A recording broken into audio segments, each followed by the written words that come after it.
then I'm going to hit this bumper. So here we go. 59 minutes of bullshit. Stand by. Hey, that's not the bumper. Whoa. Ooh, what happened? That was fancy. Edit that. Ready? 1, 2, 3. This is the INKPULP podcast. Man, what are you guys gonna do when I'm not here pressing the wrong buttons? Eric, I've already got it loaded on my end. I got a StreamYard. Do you know what you're doing? I've done it before. Yeah, but do you have like all the branding stuff that I have on my end? Did I send it to you, or do you just want like access to my account so you know the buttons to press? Oh, yeah. I mean, Probably I've be got easier. some of the branding. Some of it I haven't figured out yet. You know what you should do? Yeah. Like, once you know that you're not gonna be there for the next podcast, you just never release the record button. So it's gonna be recorded for an entire week. Yeah, for 7 days straight. It was like freaking nothing. You'll probably see me jerking off a lot. Because that's what you do is turn on your camera and freaking jerk off while StreamYard is on. Yeah. All right, on that note. Only you won't see the dick. I'll be like classy fucking. What is this, Shawn? Is this finally 1:30? Is this finally 1:35? This is 1:30. All right. On the jerk off face that Matteo just did, ladies and gentlemen, welcome to the INKPULP podcast. This is episode 130. This is your host, Shawn INKPULP Crystal himself. I'm Eric Canete, and thank goodness that we have Matteo here to open it up just that perfect way. And the reason why I bring up me not being here is because for the next couple of shows, we are going to have some great guests hanging along with us. But in one of those installments, I'm not going to be here because I'm going to be away on a trip. I was questioning Shawn's ability to maintain the ship. Dude, I mean, people are loving this, Eric. They are loving this. I'm getting a lot of good feedback, but I'm also getting the when are we going to get more of the one-on-one interviews that Shawn does? So you can take that concept of yours. What one-on-one interview are you talking about, Shawn? The original version of this podcast was just me interviewing. Right. So they're saying bring that version of this podcast back, which, by the way, I'm happy to go. No, they're not saying get rid of this. They want to complement this with that. That's what I'm saying. Is like I'm really looking forward to fucking getting rid of this, so you can just go back to the original. Look, you can exit. The Fratelli Bros can run this show down.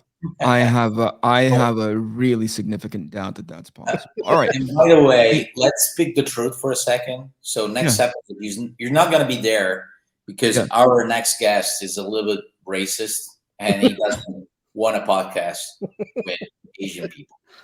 That's a bad way to set up. That's a bad way to set up that individual. And you'll find out. Do we know who's next? We talk about who's next. What? Can we talk about who's next? Who's coming?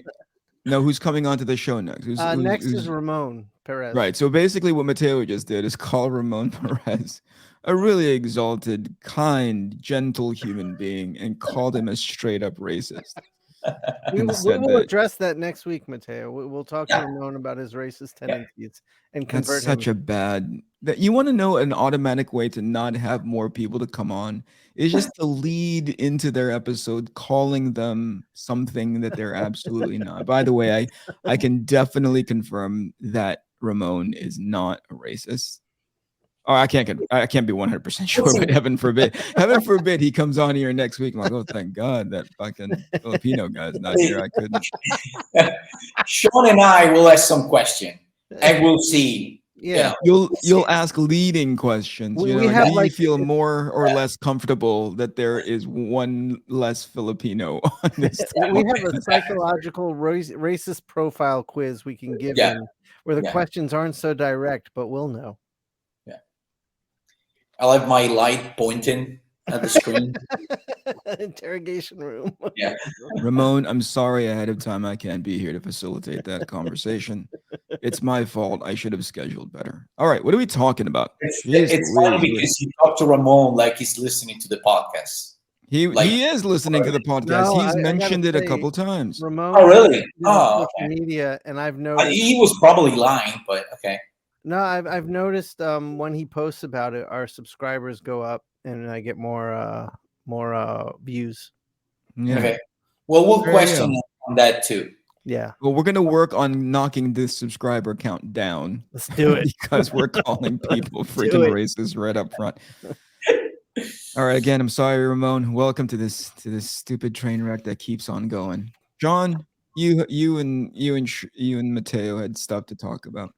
Yeah, and I had a few people even ask about this. It's something I've been wanting to discuss on here anyway. Is how the fuck do you manage um, a career in art and a family?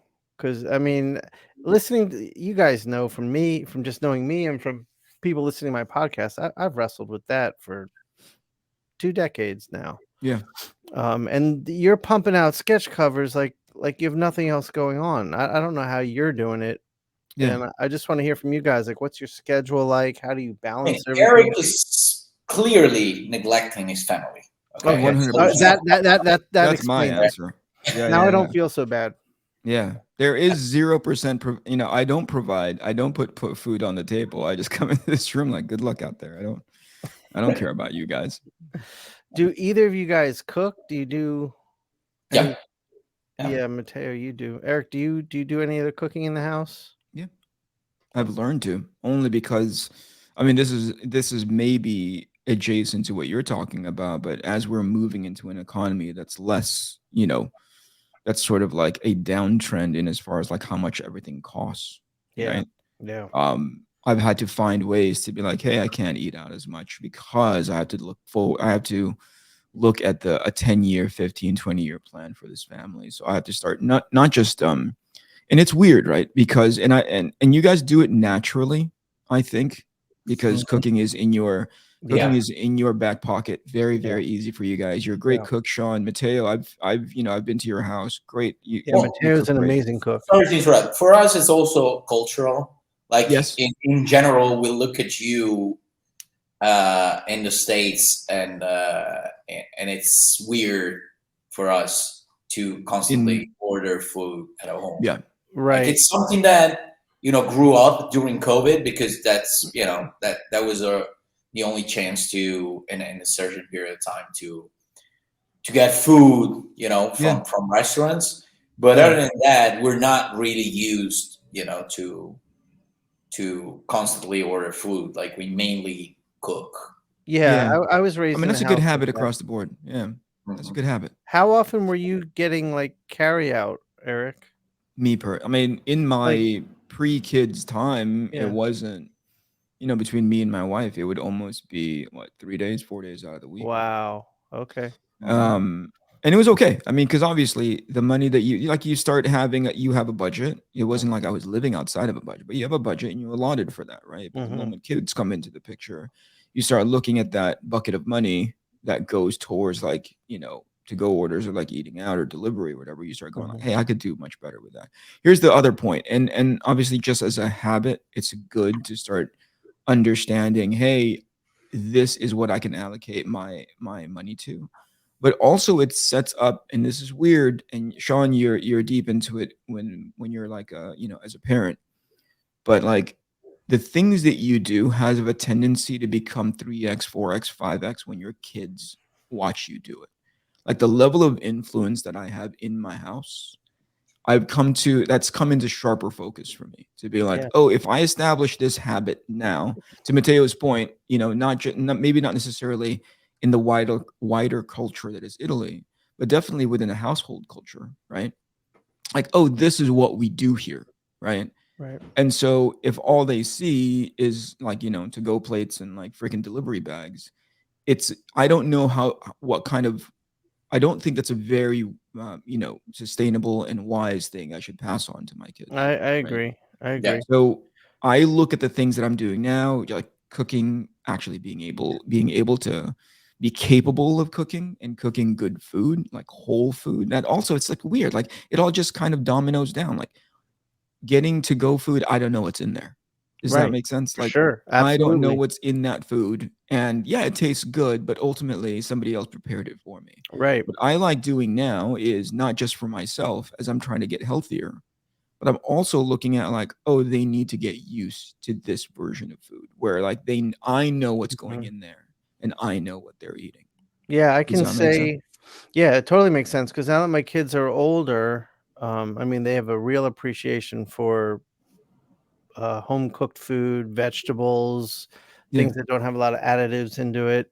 Yeah. And throughout their lives, when they'd have a friend over for dinner, I mean, this has happened with a few friends on for both kids, is they're just shocked to sit down to a family meal. It's just something that doesn't happen, let Sure. alone a home cooked family meal. Sure. And they usually love it, and they always want to come back over. And Yeah. so that's something we definitely, before we had kids, discussed and chose, because that's how we were Yeah. raised and wanted to pass that on too. So it sticks. Yeah, no, it's interesting. But to go back to your original question, like how do you manage a career and have a family as well? It's not easy in the beginning, you know. Dude, I don't know Um, if it's ever easy. I think it's a matter. I don't know. This is just theory, you know. I think it's a matter of number one having like a really accommodating partner, right? To understand like, hey, this is this like it. We have fun when we're drawing. I mean, I have fun. I don't know. It sounds like Yeah, I do. Shawn, you're miserable at it, but like I don't know where you got that from, but okay. I just every time you draw, you're like, this is miserable. Like when we're at a show, it's all you can do to like when like at the beginning of the show, you have a full beard, right? By the end of the weekend, there's like patches missing because you just pick at it all freaking weekend, you I know? And it's like just like that a the viewers are gonna get to know that 98% of what comes out of Eric's mouth is just absolute horse shit, because no, the look, more they I listen to him, have he's gonna photos of like Ziploc bags of beard hair. I'm You all feel right. like he I'm just saving the hair now? when he's about to Yeah. say something mean, you know. You can tell, like if you look deep in his eyes. All right. So here's the thing. Okay, so Having a you enjoy drawing. accommodating have a yeah, I enjoy drawing and having an accommodating partner is really essential. They have to understand that this is still as much fun as it is because not many people have fun at their jobs. As much fun as it is, it's still a job, right? And it still takes X amount of hours to be able to do it. Now, luckily, my wife is also an artist, so she knows, hey, I know how much time that takes, Okay, right? And I know that you're in the room, not like doing the Matteo face to the freaking camera every 20 minutes when you're bored, but you're actually trying to get work done. So that What? to me is Want me to do it that to me again? is yeah, no, no, no. Okay. Please do, please Don't do. do that again. We want viewers, you know what I mean? We want them to stick around. But yeah, no, that to me is one. I mean, there's a laundry list of stuff, but obviously, like, if your partner extends to you that courtesy of like understanding that it's your work, and here's what's really been helpful in my household, I had to have a start and end time, Okay, right? Because there let's get needs into to be that. an expectation of like Sure. you go in there at X hour in the morning. Typically for me, it's like 9 a.m. Right, and at 5:30, you're done. Like I don't care what's happening unless something is absolutely on fire. You need to be out with your family. And to be honest with you, at first I thought like, oh, that sucks. I should be able to do like, but really it's good patterns for me too. Sure, Right. Which is like as sure. soon as 5 o'clock, 5:30, I'm winding everything down again, unless something critical is on my table. I need to get out of here because Right. I need to be able to have a life outside of this office. But you're winding down work, but aren't you still, like, just drawing, like, the sketch covers you've been doing, like, are those, like, evening things? Yeah. Yeah, yeah, yeah. But I mean, like, it's weird because, in the evening, it's a nice thing to for me. I mean, I know for, when my wife and I are having our time, by the way, that's another thing. Like, it's critical for us to have our personal time in the evening where we're just catching up throughout the day. Sure. But it's something I can do on the side. It doesn't need my full attention to be like, I need to be bearing down on whatever drawing that's in front of me. Mhm. We're just chit-chatting, and it makes it that much more pleasurable when So she doesn't I can mind if talk to her. you're drawing while you're talking to her? No, because she's putzing around on her phone too, and Okay. TV is on. We're I just got you. again, we're just catching up during the day. It's not like, hey, let's have this concentrated chess match of, what happened Right. between 9 a.m. and 6 p.m. to the time that I'm gone. Sure. Yeah. And what What about you, Maddie? Yeah. Well, to me, I don't know. It's always been pretty natural to me to adapt my working schedule to everyone else's. Because I remember when I started my career, it was around 2006, 2007.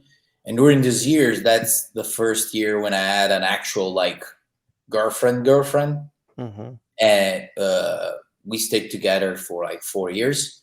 And she had a regular job. So if I started doing like a lot of other artists that, want to decide to, wake up at 3 p.m. and then work from 5 p.m. to, through the whole night and then go to bed at 8 a.m., stuff like that, we wouldn't even be able to see each other. Right. Because she had a regular job. So she would work from 8 to noon and then back to work at 1 till 5, whatever. So pretty early, I started, adapting my schedule to the normal people schedule. And I find it pretty healthy, the same that Eric was saying. Sure. I find it to be a really healthy schedule. So the only adjustment that I did, before having a kid was making sure that, I didn't have to work like for 9-10 hours a day, which something that I used to do before. So I slowly, started shortening my days, my working days to 6 to 8 hours a day, nothing more than that.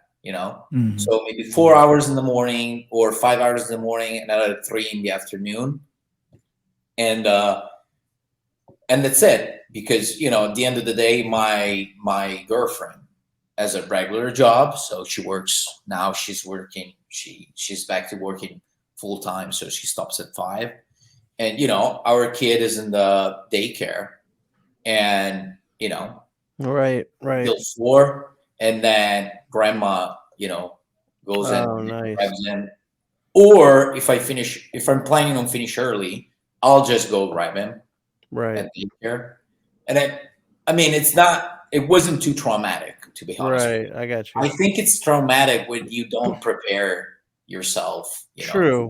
to the whole thing. You expect, your life to just keep going the way it always has, and it doesn't make a lot of sense. Right. But so you're a very fast artist at producing your work. So I'm sure that helps. Yeah, that's Are you fast, Matteo? Do you consider yourself fast?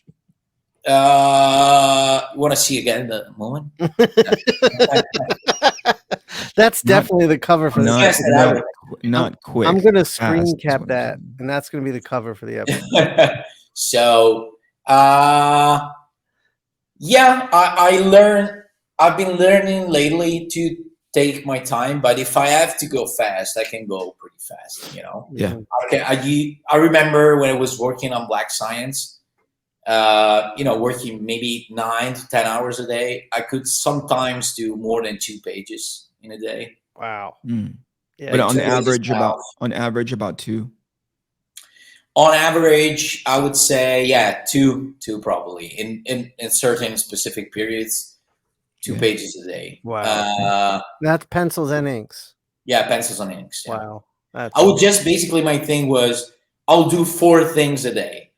Sometimes it was 4 pencils, sometimes it was 4 inks, sometimes 1 pencils and 2 inks and 3 inks, depending. But the total would be still, 4. 2 pages. So when you set that goal for yourself, say you're going to pencil 4 pages today, and you get done with page 2 and you're like, oh shit, time is running out.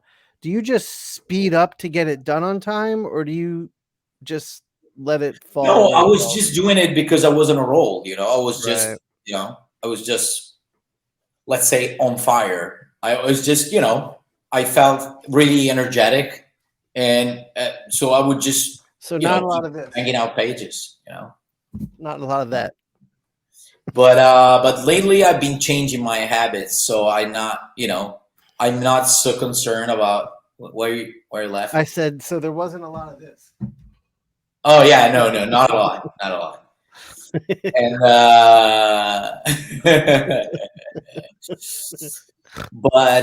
but yeah, lately I've been trying not to be too concerned about that. I've been trying to ask for more time. You've earned it. I mean, you've earned it. And yeah, it makes sense because I want to, I don't want to overwork. Yeah, I mean, you've established yourself. You don't need to prove anything anymore. I don't need to do that anymore.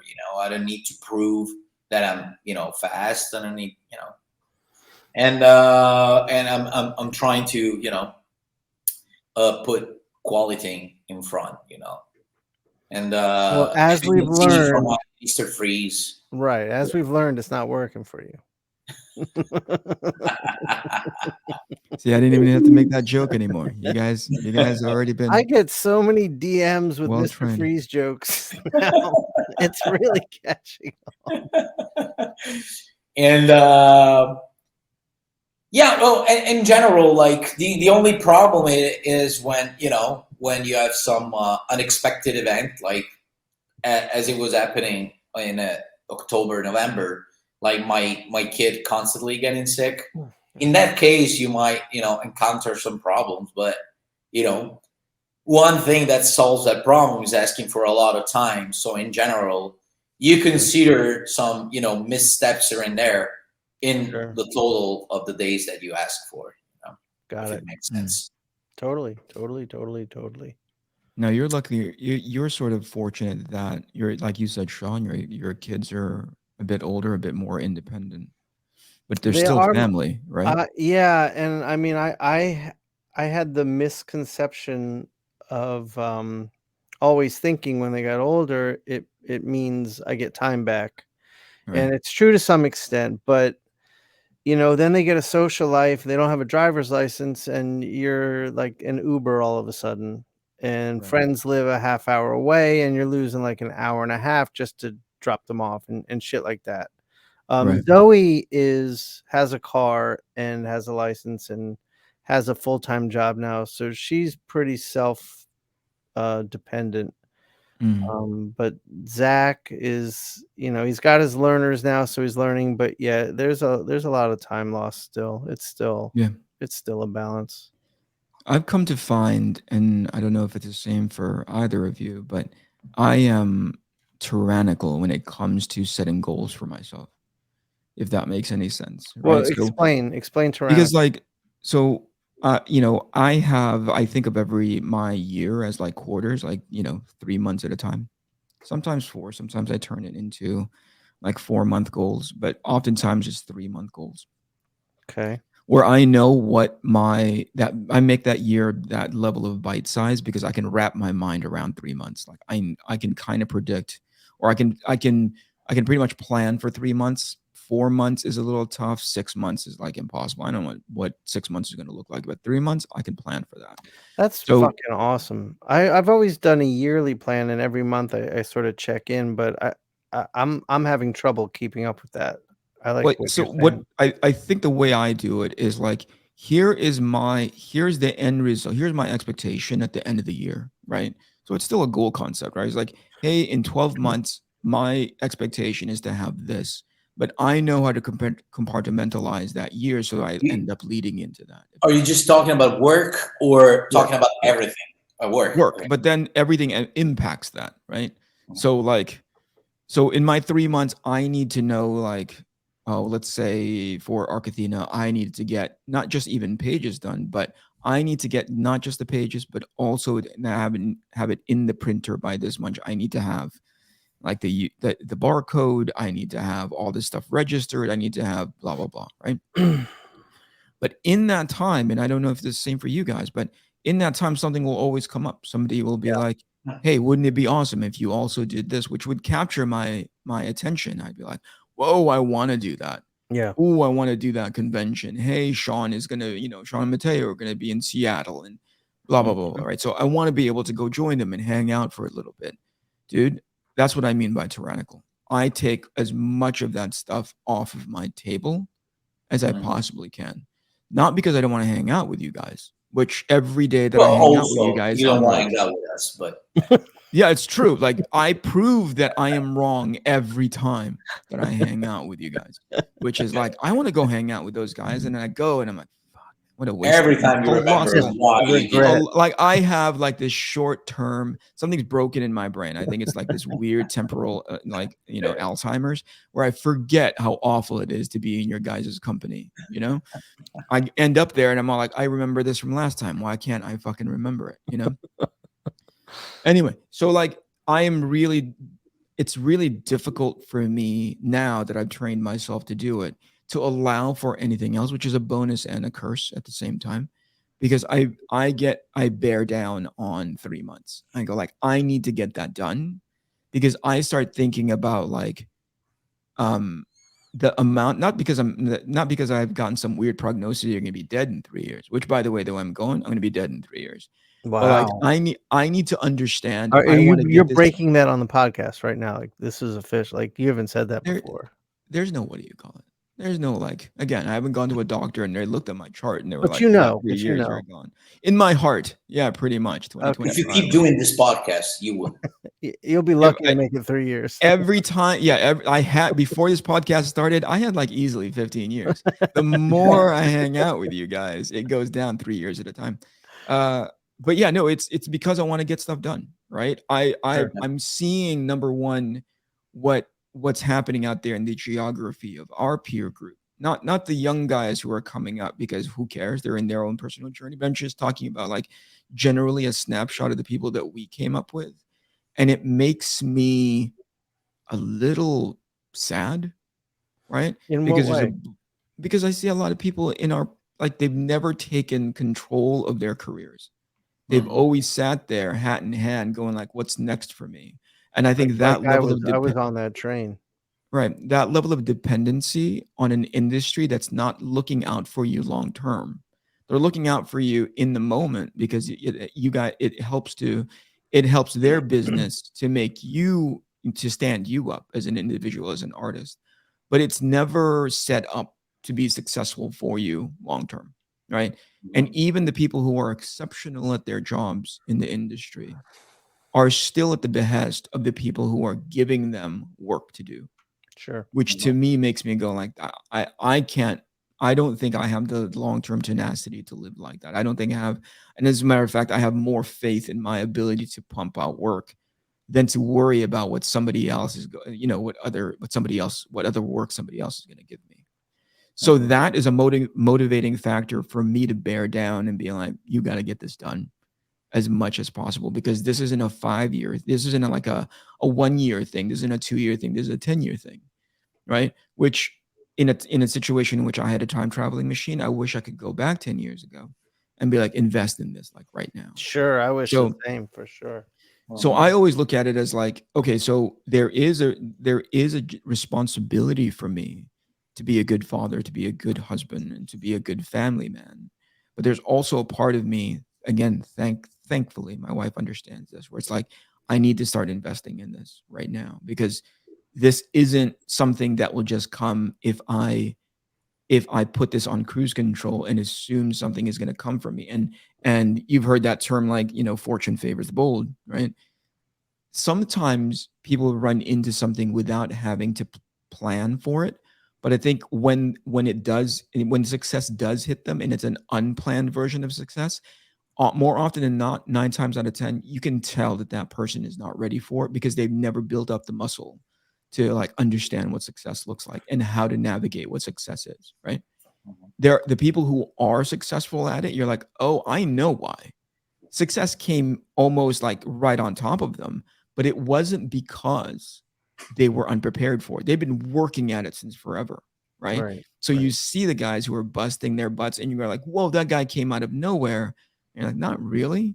And there's a reason why they're able to navigate that space so well. It's because they prepared themselves for it. They put in the work. They did the reps, So now you're like, oh, suddenly it just seems like suddenly that person is like lifting weights beyond their capability, but like no, they built into it. There's a 5-time CrossFit champion. His name is Matt Frazier. And the first time that I started paying attention to Matt Frazier, I thought like, oh, he's arrogant, he's cocky, he's coming off as a like not a very likable guy. But the more I watched of his stuff, I'm like, geez Louise, that guy works, right? And there is a reason why. I mean, the way he was maybe 5, 6 years ago, completely different and mature as he is today. You know, he's since retired, but he said something recently that I'm all like, oh, that's still him from like 7 years ago, which is like when and I'm going to butcher this. When I enter a competition or a tournament, I want you to be like, oh fuck, this is over. Right. And that doesn't come from an arrogant place, at least not exclusively. That comes from a place of a belief that he worked his ass off so much more than you did before those games or before the competition kicked in, that at that point it's all he's competing against is his expectation of himself. And for me, that encompasses my attitude towards an industry that's set up not to help me out, at least not in the long term, right? Sure. I have to be in constant competition with myself of like how I elevate my body of work, not just in its quality, but in its output. And I think that's another key, which is like people understand they almost put people into two weird buckets when it comes to people's work. It's like, hey, that guy is really good, but they're really slow. Or hey, that guy pumps out work, but it's like good for the amount of work that they pump out. That I don't care about that shit. I'm like, every time I put out work, it's going to be good and it's going to be I subscribe to that belief. Matteo obviously doesn't. Well, I know. There's highs and lows. Meaning, King of Spies. We'll call it that way. That's the scale. Instead of highs and lows, in life, there's King of Spies and Mr. Freezes. Yeah, see how I didn't make that joke? You guys fucking get it already. So I think that following what you said, I think in regards to the tyrannical aspects of your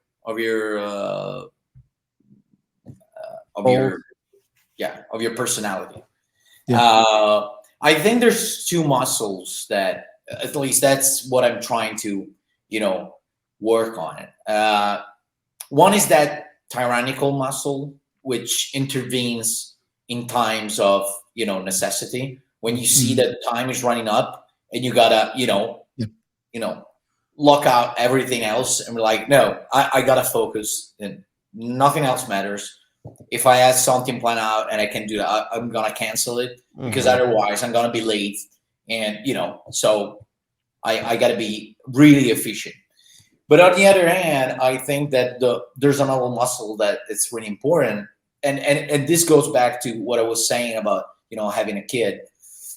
It's learning how to be elastic, if it makes sense. Yeah. So because it's life is a mix of everything. It's not just one thing.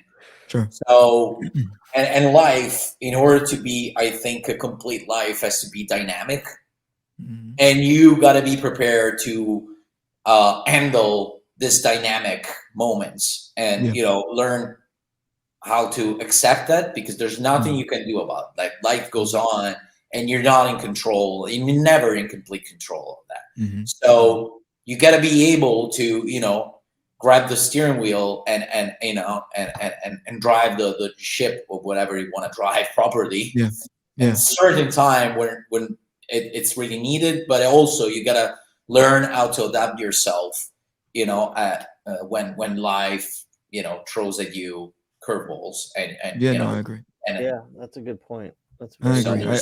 Unexpected things, coming up. You gotta be able to grab them still, Yeah. By the way, the level of tyrannical that I am now is nowhere near compared to how heavy-handed I was way, way, way back in the day, and it really destroyed relationships for me. Most specifically, like I had a different attitude. Like to I think this reflects onto Matteo's point. Like, people always say, hey, find a way to establish a level of balance, a work-life balance, when it comes to like whatever it is that you do for your 9 to 5 versus hanging out with friends and blah blah blah. But I had this weird, really, so I'll say weird because it's nicer. It's like I had this really weird, like perspective of like I only have so much time to establish. Like everything was always like a grander competition for me, right? Like in my generation of coming up, especially when I could see other people's work, when I could see them, when we were going to conventions and showing portfolios, like that motivated me so hard to be like, I'm gonna go get good. I'm gonna be better than this guy. I'm gonna be better than this dozen people over here. And I always thought of it as like, okay, so in a 10-year life cycle, let's say in a 10-year amount of time, as I started becoming, started making jab steps into a professional career, people would be like, okay, so that should break down to like 50% of your, 10 years, 6 months out of the year, you're supposed to make room for X, but for the most part, the other 50% is supposed to be make room for like your work and getting good at your craft. This is the weird part. I'm like, okay, in 10 years, I'm going to take 7 of those 10 years and like get good basically, right? And the 3 years at the end of the 10, that's when I'll take the foot off the gas and ramp down, like, because my expectation is in those 7 years I'm going to be relevant. I'm going to be like so good that people are going to be like, God damn, I got to give this kid as much work as possible. And that's lacking. Imagine that. I know I started working when I was like 18 professionally, like 18, 19. Like imagine that kind of, and I think I gotta be honest with you, I think it was appropriate for back then. Right. Yeah, I Because agree. you don't have the perspective of being in your 20s. Well, 20 sucks, but like, in your 30s and your 40s, like you don't have that kind of perspective. All you want to do is you want to be a heat-seeking missile to get good at this thing. And to be honest with you, it worked for me. I'm not saying for anybody else. But I've come to find that there's a good amount of people that can relate to that. But what they've never known what to do is to take the foot off the pedal later on in their life, right? And you're like, oh no, that's actually just going back to the Matt Frazier example. He knew that he only had so much time, right? Yeah. He knew. And then because just the way that sport is so taxing, not just physically, but obviously like emotionally, psychologically, he knew I better get as much done as I possibly could. But then he also understood when he started the journey, and I just saw an interview of him when he was talking about this, he knew he needed to put his life on hold, but he needed to get back to it. Yeah. Right. So that also added to like, I got to get as much time because after a certain amount of time, I got to get back to my life. Yeah. Not many people in that early sort of like foot down all the way onto the pedal, all the way to the floorboard, have that level of perspective. So they've never learned to ramp down from that and transform it. To Matteo's point, they've never understood like, oh, I now need to start reincorporating a version of my life, training a different sort of muscle to broaden it out. And sometimes it's family, or just in general, sometimes it's whatever's not work, right? Yeah. They've never learned how to develop that muscle. It's always been work. And I got to be honest with you, if you don't develop that muscle, your work ends up suffering because you don't know what your next plateau is going to be. And here's one, right? And I give this up, like people don't quite understand this. Like working hard for me in my early 20s, right, is completely different from working hard for me now that I'm like in the stone's throw away from 50, right? How so? I am more efficient with my time. Yeah, I was about to say the same. It's the same with me. Yeah, there is a goal that I put forward with every piece that I work on where I don't even look at the piece holistically anymore. I don't look at the piece and go like, oh, every bit of it needs to be perfect. Which if you were to tell me in my 20s, hey, you're going to need to let go 80% of this because the learning, the craft part that you're going to be walking away with it, getting better at is here in this 20%. I wouldn't even understand that signal if I was broadcasting it. Now in my late 40s, I can look at a piece and be like, that's not perfect. I don't care about that part. The part that I was focusing on is right here, right? Because there was so much bravado in my early 20s. Like every piece that I put out, I needed to kill it because I was feeling like everybody's paying attention, right? That level of arrogance, that level of Yeah. narcissism was like, Everybody's looking at you. Yeah. yeah, nobody's looking at you, yeah, They're looking at you for maybe that second, and then they turn away, and they're already thinking exactly, exactly. video Nowadays, at finding absolutely. a mouse or whatever. Yeah, no, nowadays everything is about like where is the opportunity for growth? And I need to be hyper focused on that, considering that it's 6 o'clock or 5:30, 6 o'clock, I need to be out that door. That level of proficiency and efficiency when it comes to like growing my craft, sometimes it's like that's what I become tyrannical about. Like I cannot get distracted about how much, some email will pop up. Do you want to work on this? That sounds really fucking awesome. I do want to work on that, but I can't because I'm focusing on this 20% right now. Right. No. Yeah, absolutely. And to go back to that, like for example, for me, like there's been a time in which I was working on 2 monthly series I remember that. at a time. Crazy, man. I was Crazy. doing covers, and I was doing a lot of shows in the States. So I was traveling from Italy to the States. And I probably have already talked about it in some previous episodes. Yeah. But in my head, I was like, I'm going to do this now because this is the time to do it. Yep. But the reason why I'm doing it is that I'm not going to be doing that forever. So Yes. I'm going to do it now so that I don't have to do it later, Yeah. And going back to what you were saying, Eric, some people that never exercise that muscle, like I don't understand, and this is a little bit critical, but whatever. I don't understand like people, other artists that in their 50s, they still advertise, they still publicize the fact that for Christmas they're working at 4 a.m. or they're not celebrating New Year's Eve or stuff like that.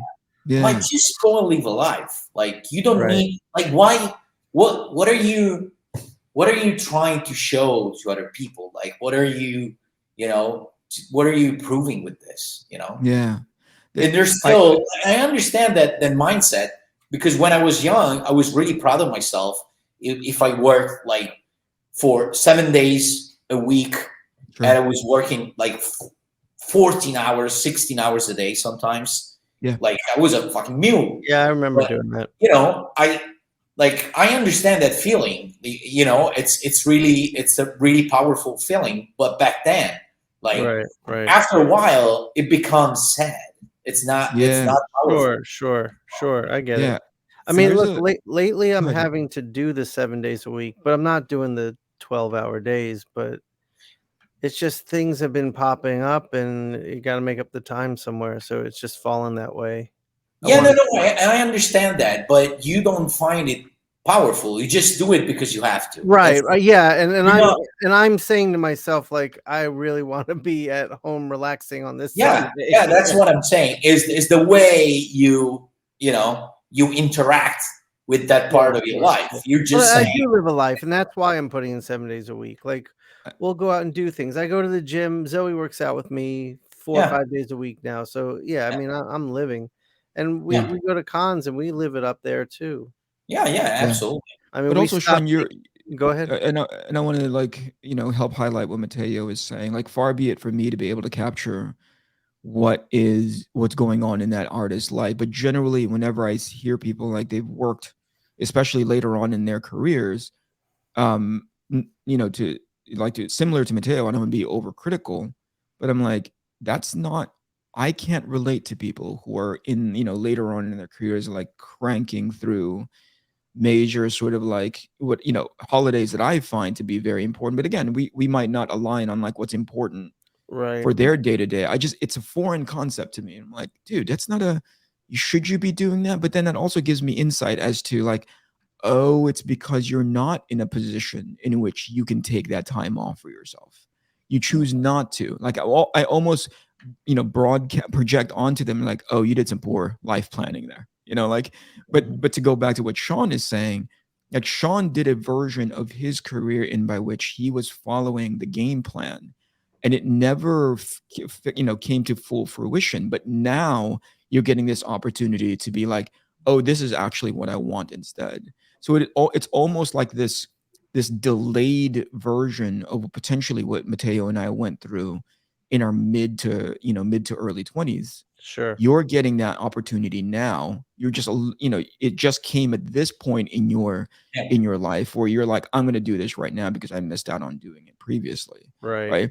So Right. again, it's different for everybody, but just like generally, there is this sort of like, again, I can't relate to it when people are like in their late into their career. So you've been around since freaking forever, and you have yet to.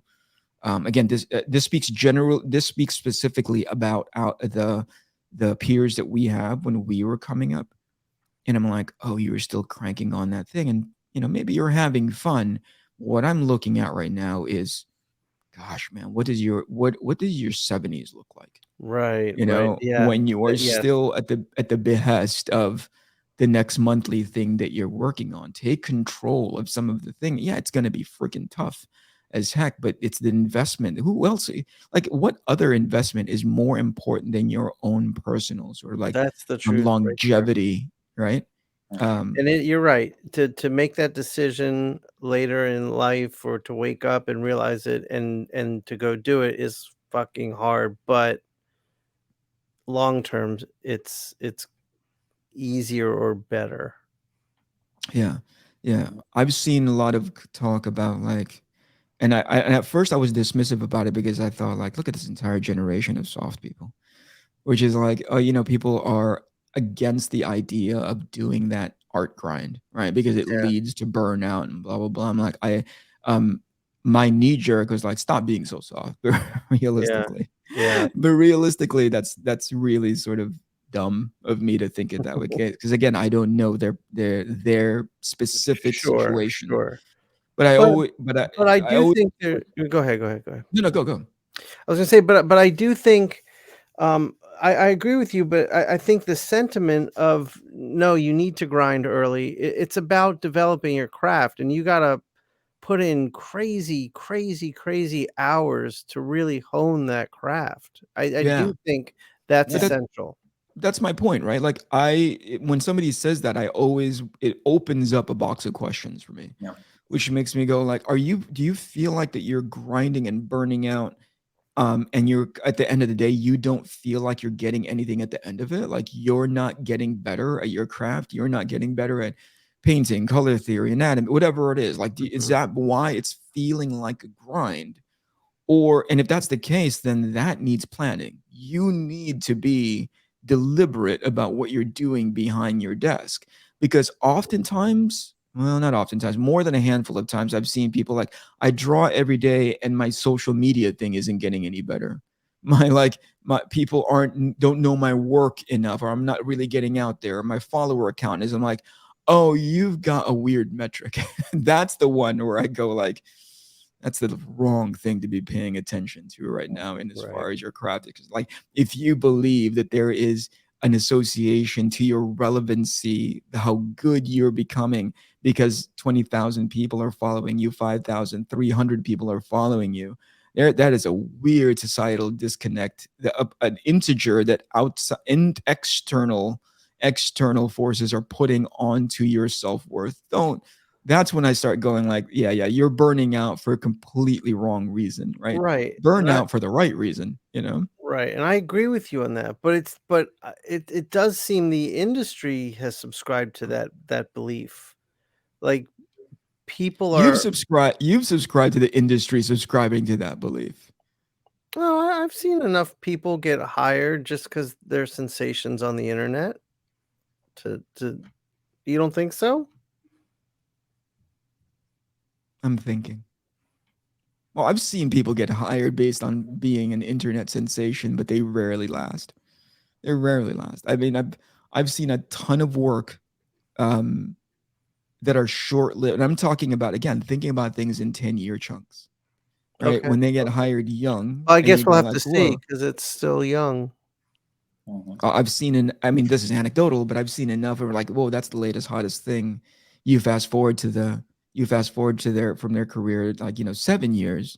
5 years deep and you're like, oh, you're still doing the same exact shit, because you're not really. You're now going through the motions of like being relevant from the thing that you got hired for a year and a half ago, right? Not because you're projecting on how to get, again, it's all muscle building. This goes back to sort of thematically what we were talking about before, which is like cooking, because you're the muscle building of how important that is long term, right? Getting better at your craft because you're muscle building to be like, I know what's important in front of me right now. Matteo's point is like, you muscle build in different ways. You do like gross amounts of like repetitions in the beginning because that's what your body is capable of doing, right? But then you start tapering it off as you're picking out certain areas of your craft to be like, I think I can get better at that. That's a weakness in my thing. Whereas in the beginning, you're like, I need to get good at everything. That's why everything is volume, right? These days, it starts to become about targeting people. If you don't build that muscle in now, if you don't build that muscle in early, you're never gonna understand that, and that's why it starts ending up feeling like a grind. That's why you end up burning out, at least in my opinion. That makes sense. Yeah, and just to clarify, like the thing that it's awkward for me, like again, like I totally understand that sometimes you need to work more because you have specific stuff that needs to be done at a certain time. And did we say something? What's going on? Now my kid walked into the room, and I'm not gonna like. Okay, gotcha. And yeah, the weird thing to me is that is using that, like working late hours or working during the holidays, to and thinking that could be impressive to other colleagues. Sure. Using that to, hey guys, hey, here I am. Yeah. Listen, I'm working late for at Christmas. I'm alone in my house while my family's celebrating, and I'm not here. And I'm going to be working for the next It's almost a performance. And I'm like, wait, like it's not something that should be celebrated, Right. Well, listen, I generally I agree with you guys, but we are in our sort of like weird bearded echo chamber for the both of you guys. But it's like we have a level of like similarity. So some things that come off like super weird to us, like it's normal. Weird. You should be paying attention to this family. I always like I take it again because I'm so much older, right? Like I always take a step back and go like, oh, that's weird to me, but I don't have to have that in my day to day. I can't imagine I can't imagine, because there are instances in which we're hanging with like a younger generation where they are like on that version, Matteo, where they're like, oh, your values are different than ours. Right. Where it's like, you know what I mean? Like, so there's plenty of things that we align on, but there's plenty of things that, at one point you guys were like, I don't know why Eric's going back to his room all the time, like at conventions or whatever it is, like he's always working. He's always like, we're hanging out, we're going out and getting dinner, getting drinks or whatever. Eric goes back to his room and works, right? I think that partially you were going back to your room to shake my head at the camera. That was just my impression. Like I might be wrong. I think you're right. What you missed, the other component that you missed on that is I always, when I finish, I do it on your pillow, like every time. You don't know it. And I don't even put it on the top. I put it at the bottom and then like let you. That's what I missed. The thing that I missed the most of you not joining us for shows is my crunchy pillow. The crunchy pillow. Yeah, you're like, oh, I'm picking up Eric's DNA by osmosis. It's going into my ear and then into my brain. What's wonderful about you dummies is that we can have a serious discussion about career, family, like time management. And the next thing you know, we're just talking about like ejaculate. Oh, I miss you so much because I miss your crunchy residue on my pillow. Eric, I want you to do me a favor real quick. I want to ask Matteo something. Hide the camera, but keep your audio on like you just did a few minutes ago. Yeah, like that. Now speak. What about it? Okay, Eric, Matteo, you see how it vibrates when he talks? Oh yeah. Do you think this is a better version of Eric to keep on the podcast so we don't have to look at him so much? Oh yeah, definitely. I'll keep doing this. When he makes I love how it This is my preferred way to communicating with you, dummies. I want to. Can I follow up on that really quick, Shawn? What? Can I follow up on that really quick? Yeah. I think that is an amazing snapshot of how easily distractible Shawn can get sometimes. Like he'll see like a shiny new nickel on the ground, and that will be 20 minutes of his life right there going like, did you guys fucking see that shiny new nickel on the ground? Wait, is that a Jewish joke? You also have to admit, Eric, that 300%. your head has a fucking weird shape. Dude, let's look at it again. Let's look at it again. And by the way, I 100% agree with you. Look at this. Smash your head. Yeah. You see, there's no back of his head. Like it goes straight from the neck. Like, do you know it's why? It's all here. It went like somebody give him a punch here. Wait, is that because you weren't rolled over enough as a little baby? No, shut your filthy mouth. The answer is no, that's not it. The answer is in the Philippines, you slept on hard floors. Yeah, that's what I'm asking. Yeah. Not just exclusively as an infant, but also as a child. Oh, okay. You slept on hard floors in the Philippines. Oh, okay. Yeah. Okay. And I was thinking, like, you know what they should have done? Like, one day one side, and the day after the other side. So you'd have a pancake head. This is one of the many reasons why I think fatherhood is the wrong thing for you.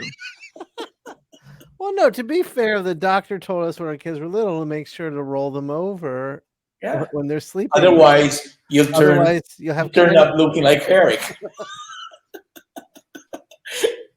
You see what happens?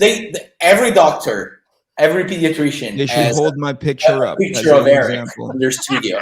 Like, if you don't roll over your son, that picture everything,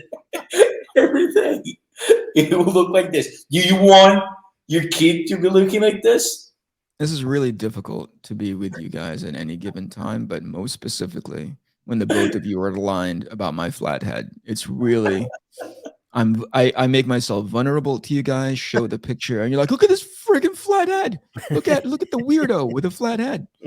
And how his mom didn't roll him over enough.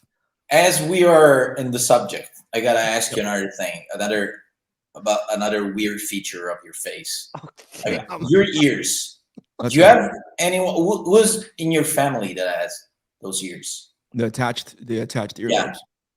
Yeah. Probably my dad. I think my dad. Yeah. Yeah. It's a recessive gene. I forgot the term for it, but yeah. It's called being ugly.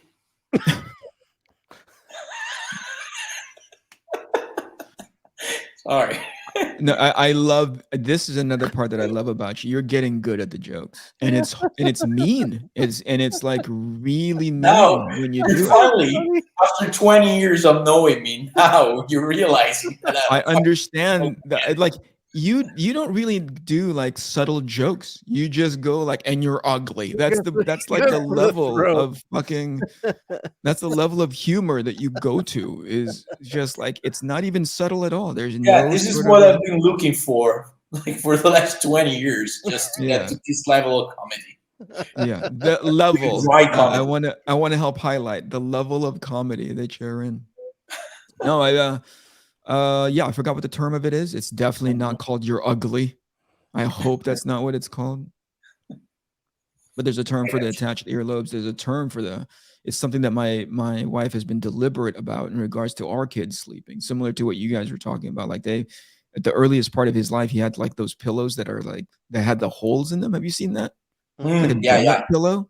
Yeah. A what pillow? Fucking weird, man. All the things that you pick up in parenthood that you don't ever think about, you know, before parenthood, everything is you're keenly aware of it now. Everything starts to become highlighted for you to be like, oh, I don't think I ever did that as a kid.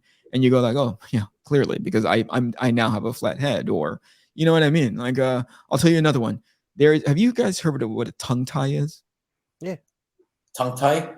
Tongue tie. Have you heard of that, Matteo? Do they have maybe they have a different term for it in Italy? But there is that little, what do you call that? Piece of tendon? What is it? That skin that attaches the tongue to the bottom part of your mouth.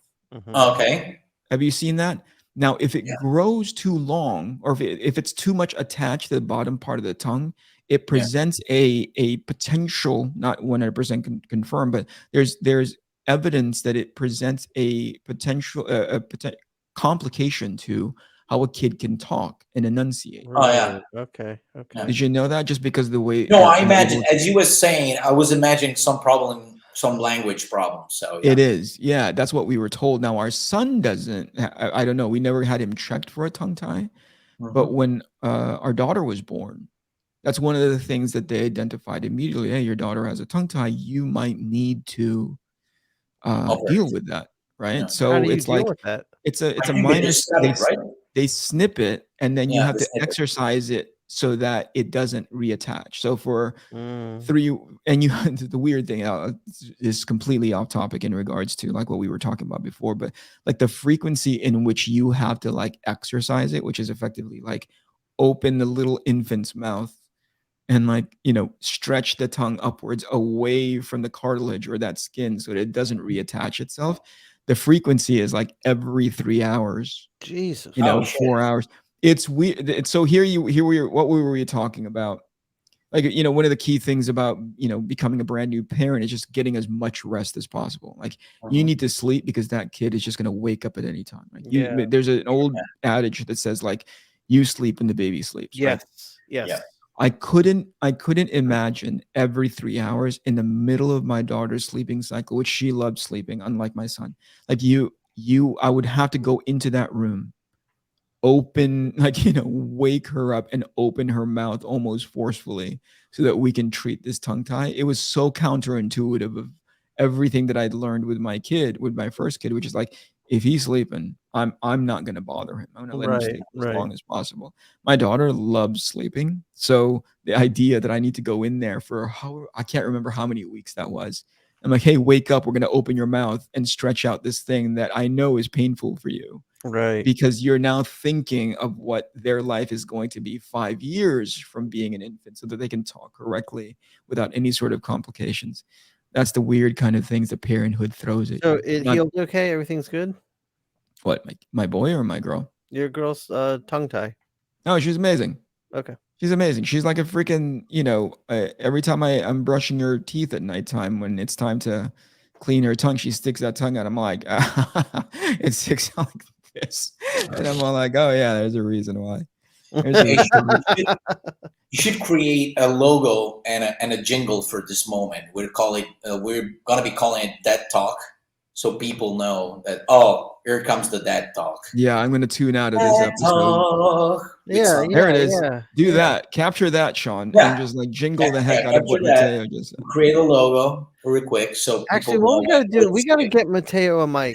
I think we need to get Matteo a mic. We can get some clearer audio. We can start capturing stuff like that. At some point, like I never want to push on to Maddie the kind of like setup that we have, right? But I don't know if he's ever gonna I don't know if you should ever take this seriously, Matteo. Like the way. Oh no! To be honest with you, I was actually thinking about that like last week about having a decent is my video close to yours or yours is still your video looks pretty good. I mean, it's not the audio is my computer. It's not close to Eric or mine, but it looks good. I would say the audio is the one thing to focus on. Okay. Yeah, you have a space that's like pretty big, right? And I can hear the echoey in the background, but we'll talk about that next. Let's talk about like the level of professionalism that we want to project onto ourselves. But there's also two parts. Me, I couldn't stand thinking about adding all the extra shit because all I want to do is turn the camera on, draw and have people like, what do you call it? Have people follow along or whatever it is. I just want to make it as simple as possible. But there's also, at some point, I crossed that threshold of like, this is also reflective of me as a professional. But what's clear to me is that Matteo doesn't care about looking like a professional. Right? Well, I have other talents. I mean, I'm handsome as fuck, which you're not. So, there's, listen, my voice is... Before we sign off, because we're an hour and 4, go to the bottom, right? Go to the comments section. 1 to 10. Rate Matteo as far as handsomeness is concerned. Okay. 1 is like just Eric. troglodyte. 1 is Eric. Just like at the very bottom. And 10 is like he's fantasizing. He's not at all handsome. So 1 to 10, somewhere around there. I'm going to hit this bumper because it's an hour and 4 and I've got to get some breakfast. All right. Thank you for tuning along. We'll do this again. When are we doing this again? We're doing it with a guest next time that you guys have actively called a racist. Yeah. I'm curious to know how you guys are going to wind that down. The racist. He's known for that. Like, it doesn't even do comics or anything. He's just known for being racist. He's just just against Asian people, not all the other races. I'm glad that we're setting him up well. By the way, apologies again, Ramon. I'm not going to be here. I'll talk to you guys later. Bye. This is the INKPULP podcast. This is the INKPULP podcast. Comics, hip hop, life.